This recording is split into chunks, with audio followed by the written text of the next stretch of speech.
Prime Minister Sharif, Foreign Minister Bhutto, and other senior members of the government on the latest developments.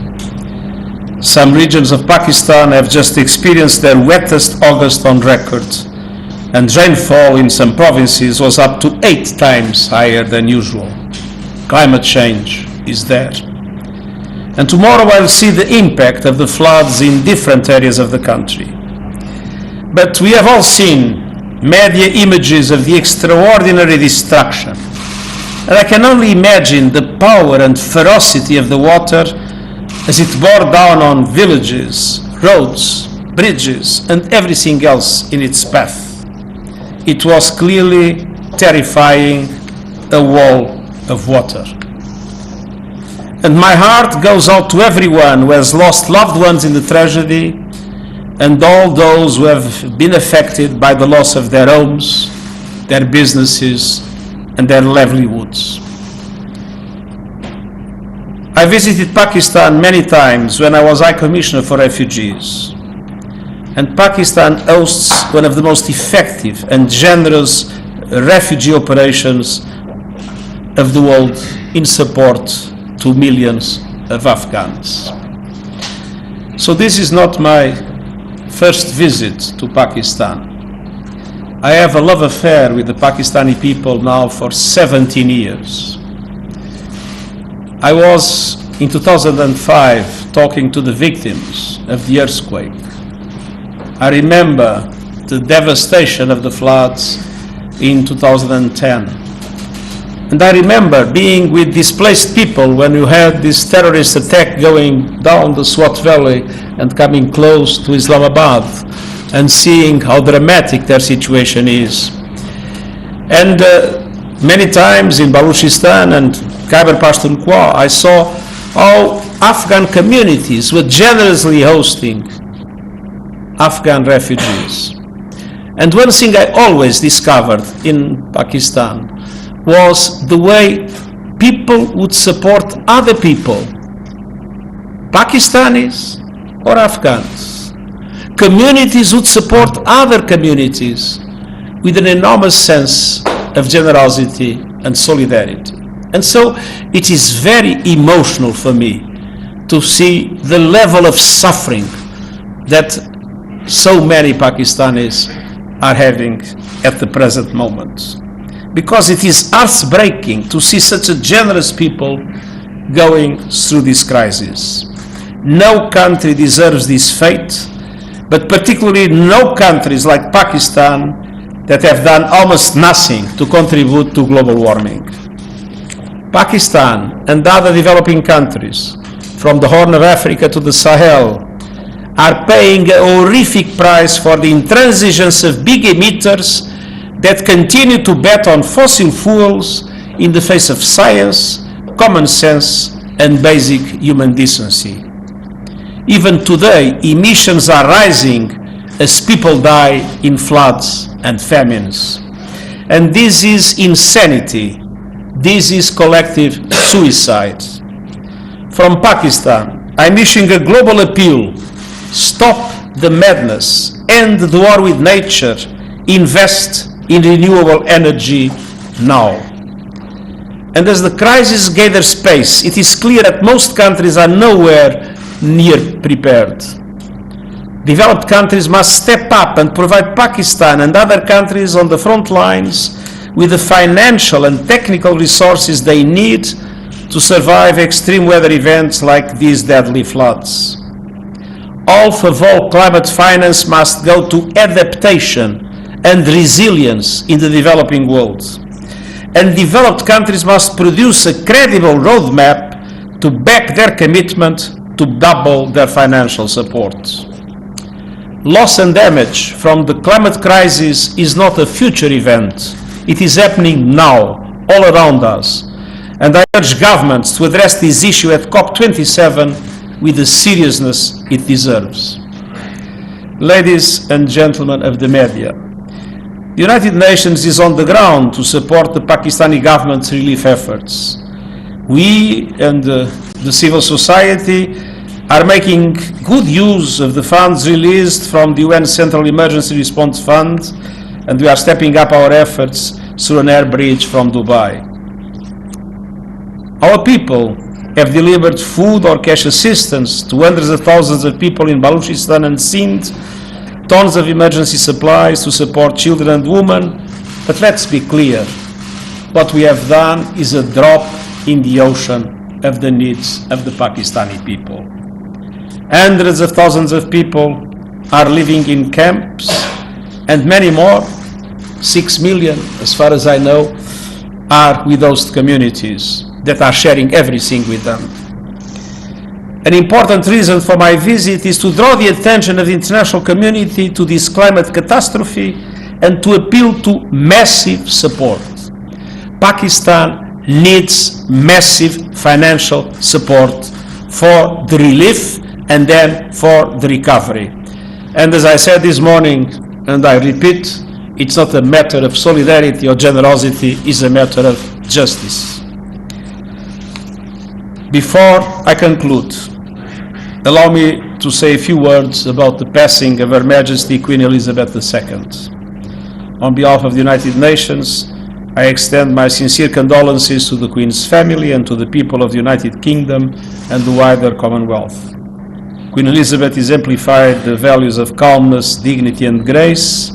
For as long as I can remember, she has been a reassuring presence on the global stage. Thank you. Thank you. Colleagues, for better time management, I would like to request you to pose a single, concise question so that we can have the corresponding answers. Gentlemen, on the right side, yes. Thank you, Your Excellency. Thank you, Your Excellency. It's Jiang Chao with China. No accents. It's Jiang Chao with China's Xinhua News Agency. Sorry, I will speak louder. It's Jiang Chao with China's Xinhua News Agency.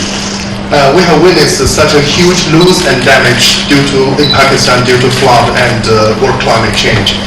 And I understand that during a recent interview, Pakistani UN Ambassador Mr.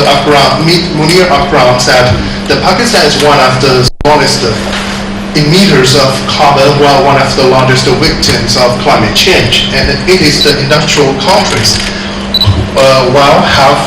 for the last 200 years contributed to global warming, and it is in developing countries, mostly like Pakistan, who are the victims.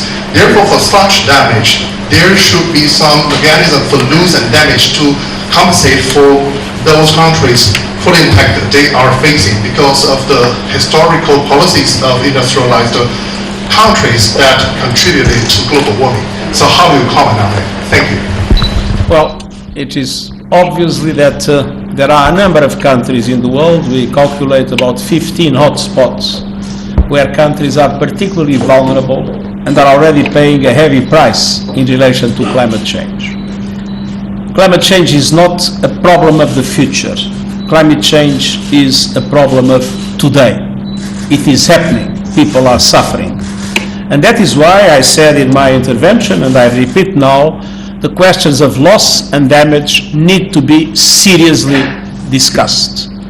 And that discussion that I hope will take place in the COP in Cairo, hopefully will be translated by an effective support from the developed world to the most impacted developing countries to build resilience and to adapt to the circumstances that were created by others.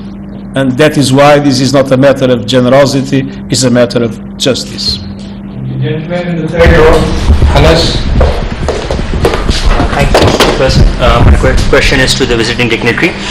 You've talked about justice to the Pakistanis precisely because of this climate change.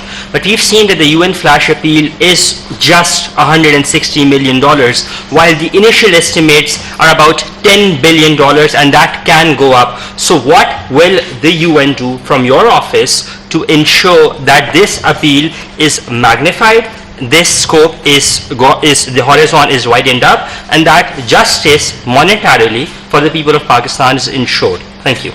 When there is a crisis anywhere in the world, we issue in the next few days a so-called flash appeal. And the flash appeal has not as an objective to gather the funds to solve the problem. It has as an objective to raise some funds to start being able to act. We need much more than what was in that flash appeal. And especially the government of Pakistan must be supported directly by the international community. We have discussed today the possibility of organizing, and we are ready to organize it together with the Pakistani government. Of course, this is a decision for the Pakistani government to take. As soon as there is a clear assessment of the needs, both in relation to relief, but also in relation to rehabilitation and reconstruction, to organize an international conference aiming of a global mobilization of support to Pakistan at the levels which are many billion, let's be clear, at the levels that will be necessary to solve the problem. Flash appeals are something that we launch in any circumstances in the world, just to allow for agencies to start providing the minimum relief of the first days. Thank you. A little bit of gender balance, Madam Samara. Thank you, Excellency. This is Sumaira Khan from Sama Television. Sir, my question would be, you just talked about a conference, and I was about to ask that is there any donors conference on card, and if the Pakistani government sorry? Is there any donor conference on the cards? I was about to ask you the same question. You just hinted upon that there would be, there are chances of having a conference once the estimates are clear. So, first part of my question would be from you, that if we are going to hold a donors conference, keeping in the view scenarios of the refugee situation as well, because we just had fall of Kabul last year and Russia-Ukraine situation as well. So having those scenarios simultaneously going on, do you think the other governments would be generous enough to contribute their wealth and their resources for the flood effects of Pakistan? And second part is from the respected Foreign Minister of Pakistan. Sir, if there is a donor conference, how we are planning to present our facts and figures to the international community, and specifically, are we doing something about like attracting the other organization, OIC for instance, and the the forums we have for the Muslim Ummah? Thank you. Of course, I am worried with the fact that we are witnessing some reductions in official development aid, and that we have several of our operations severely underfunded. So there is a concern in relation to that. But this is not a usual event. This is an unprecedented event. And so I think this will, first of all, help us put again climate change in the front line of the international agenda. Climate change has been losing ground in international agenda, both in relation to the political development and in relation to even the media coverage, and it's absolutely essential to put it again in the international agenda, because climate change is the defining issue of our time. And based on that, I have hopes that a conference being able to show, and I mean the images are absolutely, I mean, appalling. I believe a conference will be able to make conscience of people work and to mobilize the support that is needed. And this support is not only thinking about these floods. Let's not forget that monsoons have not ended, that the melting of glaciers will go on and for a number of years will still increase. So we need to support Pakistan to be prepared for the future, not only to respond to the present crisis. Thank you for your question. First of all, I want to reiterate how grateful we are to the United Nations. There are scenarios where you're in a difficult situation and you say that I am facing this problem, I need help. In this situation, it wasn't that Pakistan reached out to the United Nations or the Secretary General and said, sir, we need your help. The Secretary General, on his own accord, is here ready and willing to help. So I think it speaks to the compassion of the Secretary General of the United Nations and his leadership, that he has owned our crisis, that is not only a Pakistani crisis, but is a global crisis. As far as your questions about the donor conference is concerned, so we've already had our flash appeal, like the Secretary General said. It's an initial appeal just for the basic, to sort of get things going. As far as the donor conference is concerned, that we are waiting for our damage assessment, a joint damage assessment, to be comprehensively completed. At the moment, we are still in the rescue and relief phase. We are still saving people from imminent danger, and we are still desperately trying to get rations and relief to those who need it. As we speak, places like Dadu and Sevan are desperately trying to save their populations from inundation, from flooding, while smaller towns and villages are being inundated by flood water. One of the largest, if not the largest lake in Asia has broke its banks not once, not twice, but thrice. So we're still facing the sort of calamity itself. Once the water recedes, you will have a comprehensive damage needs assessment that will put us in a position to work with the international community, and we're very grateful once again that, and rather than me asking the Secretary General that, sir, I need your help for a donors conference, he himself has offered his good offices to support us in that event when the time comes. So with your permission, maybe two last questions, Mr. Karacha, followed by Mr. Madeen Haider.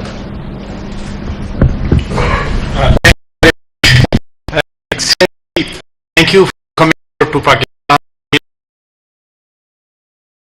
Stranger even for us, we acknowledge as a friend that he is here.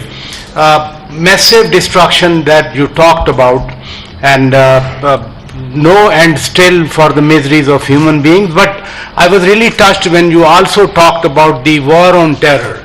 And the biggest victim of the war on terror is rightly standing beside you, our young foreign minister who lost his leader, his mother, his mentor. Pakistani suffered 70-80,000 people died and over $100 billion losses, and now the second tragedy is in form of climate change, and again Pakistanis are dying. Why Pakistan has to pay the prices every time whenever there is a crisis in the world? Would you advocate or would you consider talking to the world instead of a debt rescheduling? They should go for a debt write-off against Pakistan. और honourable foreign minister, मेरा आपसे सवाल ये है, सुबह जब ये सारे उठे होंगे तो इन्होंने इंग्लिश न्यूज़पेपर पढ़े होंगे और हर न्यूज़पेपर की हेडलाइन वो फ्लड विक्टिम्स के हवाले से नहीं है, वो इस तबाही और बर्बादी के बारे में नहीं है जो आपने देखी है, मैंने देखी है. वो हमारा पॉलिटिकल लड़ाई है जो हेडलाइंस में नज़र आ रही है. हम अगर खुद फोकस नहीं कर पा रहे, I am not blaming any party, हम खुद फोकस नहीं कर पा रहे तो हम दुनिया की तरफ क्यों देखते हैं कि वो हमारी मदद करे. And I really appreciate Mr Julian when he last time talked the same thing and even asked us as a media to show the story of the world. Thank you. If there is anything I've been talking all the time, especially since the beginning of the COVID, is the absolute need to have effective mechanisms of debt relief in the world for developing countries that are on the verge of financial collapse. We had just one initiative, as you remember, a suspension of the payment of debt now for 2 years for least developed countries. But there are no mechanisms of debt relief. There is a framework that has been very slow, and only 3 countries applied because it's not effective at all. And there are no mechanisms of debt relief in place, especially for middle-income countries. And this is something I've been putting as much as I can in the agenda of the G7, of the G20, of the meetings of the IMF and World Bank, and I will not stop this campaign because I think it's absolutely essential. The risks for the world of a group of countries having defaults would be extremely high. We discussed today some creative ideas that we are trying to put on the table in different scenarios, namely in relation to climate change. And one of those ideas that I very much cherish and we are trying to promote as we speak is in relation to debt swaps for investments in adaptation, which means a country, instead of paying its debt, invests that money in transition for a green economy and in building resilience against the impacts of climate change.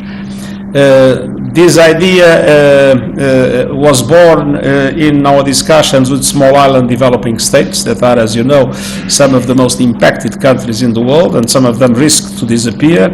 And we are making a strong campaign with those that have power in the international financial institutions to adopt as a practical instrument of debt relief and of improvement of our climate action, the possibility of these swaps. Instead of paying a debt, you invest in adaptation and in the transition to a green economy. और आपका जो दूसरा सवाल था प्राचा साहब, I completely and utterly agree with you. हम तो for quite some time now we have been trying to advocate that our national attention and therefore then following which we'll see international attention should be on flood relief, the flood victims, on our fellow citizens that are facing a scale of a catastrophe that we have never seen in the existence of our country. And you're very right. Unfortunately, we get distracted by political events. And we're very grateful to those who've consistently engaged, particularly amongst the media community, because we know that there's a race for ratings. And unfortunately, उस race for ratings में कभी कभार जो अहम issue होता है, जो pressing issue होता है, वो मिस हो जाता है, और जो सबसे ज़्यादा तमाशा करता है उनको स्पॉटलाइट दिया जाता है. We can't afford that right now. So our efforts and our focus from the very start have been on the flood victims, and our appeal to fellow political parties, particularly from the opposition, that there will be a time for politics. There will be a time for us to hold large rallies and jalsas and abuse each other in public. But this is not the time. This is the time to unite as a nation and to help desperately in need Pakistanis who are suffering in all 4 provinces of Pakistan. Mr. Foreign Minister, with due respect, I would just like to say, I have noticed that whenever I come to this place, there are only selected a few journalists. They are always asked, they are always allowed to ask questions. We are from foreign media, and I've been raising my hand.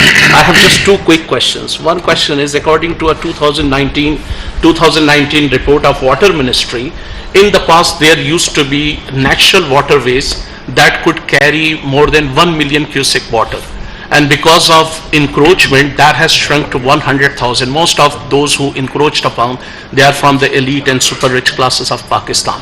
What will government do to clear? Because many people believe, many experts believe that had they been cleared, this would not have brought big disaster. My second question is directed to the respected Secretary General. There are critics who believe that the United Nations failed in helping African countries get reparations for slavery. There were colonial power like the United Kingdom, according to Columbia University, looted $45 trillion from this region where you are standing, and they were not given any reparation. The United Nations failed in preventing France from carrying out nuclear detonation in South Pacific Ocean that has jeopardized the very existence of some countries. It failed in preventing United States, which is one of the biggest polluter in China, from spending on fossil fuel. So how can the people of Pakistan pin hopes on the United Nations that we are suffering from because of the misdeeds, because of the recklessness of the global north that has been spending on fossil fuels? The largest companies belong to global north. How can people of Pakistan pin hopes on the United Nations that it will help in this hours of test difficulties?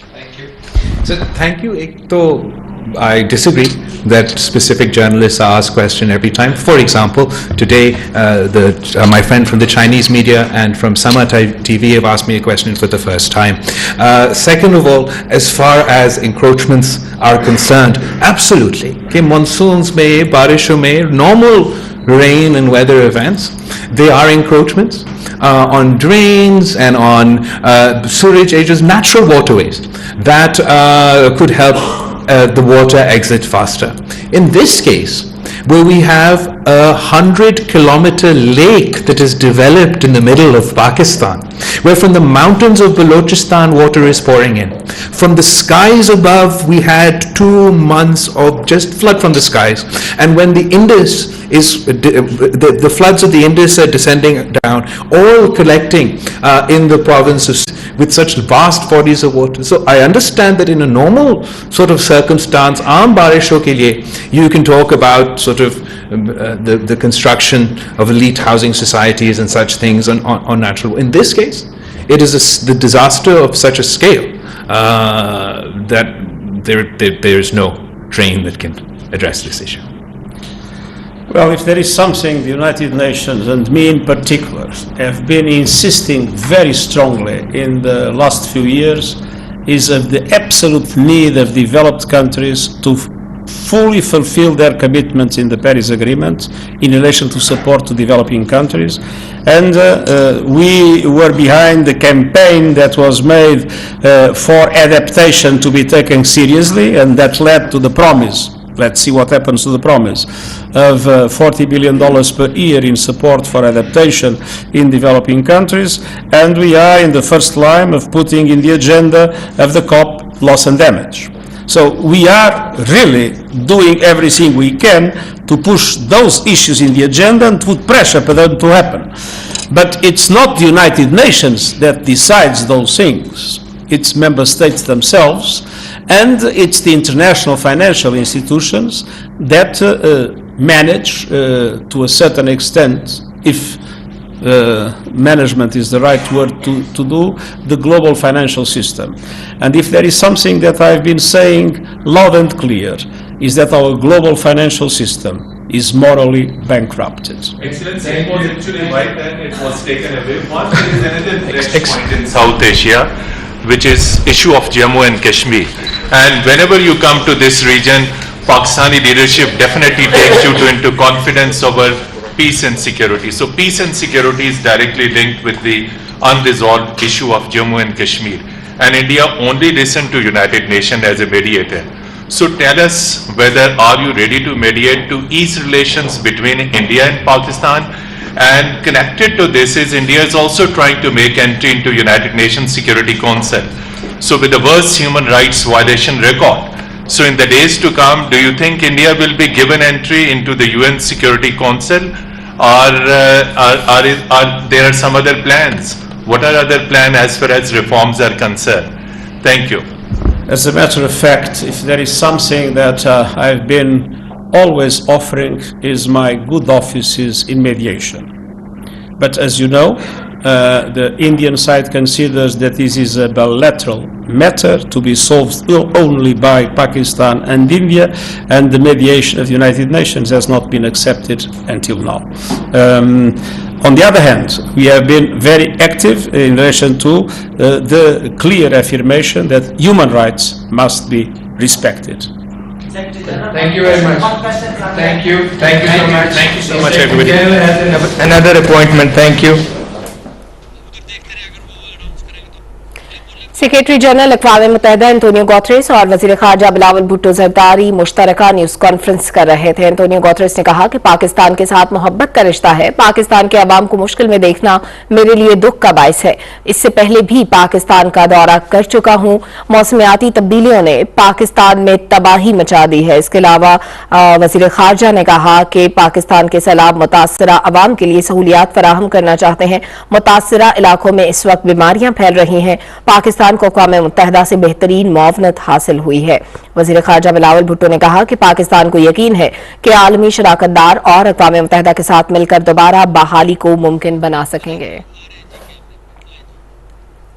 PTV news से fill वक्त इतना ही।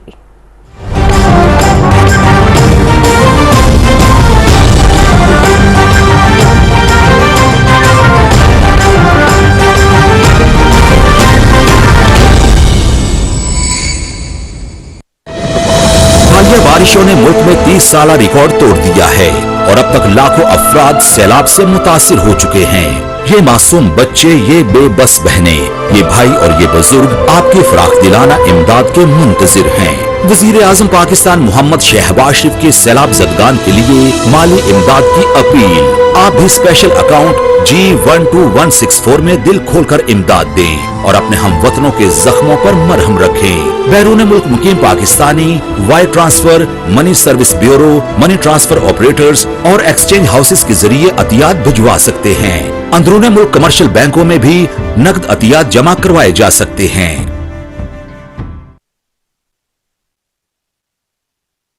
systems hai, so we have to have, as a state, I have a firm believer of it, कि state has to take the lead, only state can do it all. बाकी तो हम जितने भी दोस्त अहबाब हैं अपने ताई करने की खातर असिस्ट करेंगे। और ये कि सर कि हम पाकिस्तान मेडिकल एसोसिएशन ये कोई वो NGO नहीं है कि इसकी मेंबरशिप की खातर के सरकारी, हमारे सरकारी मुलाजमीन जो हैं, डॉक्टर्स हैं, पैरामेडिकल स्टाफ तो नहीं है मेंबर, लेकिन डॉक्टर जो हैं